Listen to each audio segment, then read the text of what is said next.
जब सुने के होई भोजपुरी गाना बस बजे के चाही गाना।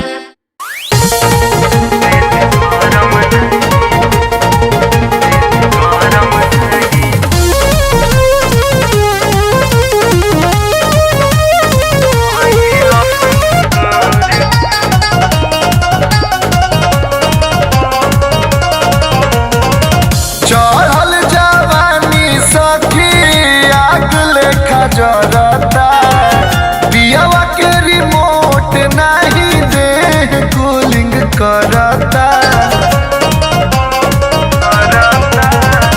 चढ़ल जवानी सखी आग लेखा जरता पियावा के रिमोट नहीं दे कूलिंग करता कि हम तो जरा पर रानी ठिठुर के सेज गरम नहीं कैलस निहोर के गरम नहीं कैलस निहोर के।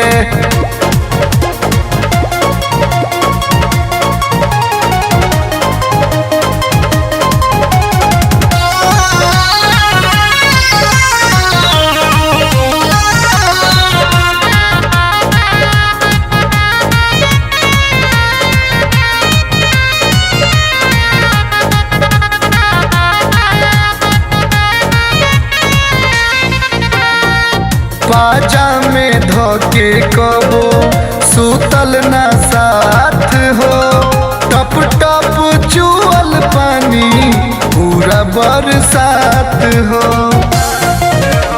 हाँ बाजा में धोके कबो सुतल ना साथ हो टप टप चुअल पानी पूरा बरसात हो कि भाग जात रहे बिस्तर बिटूर के सेज गरम नहीं कैलस निहोर के गरम नहीं कैलस निहोर के।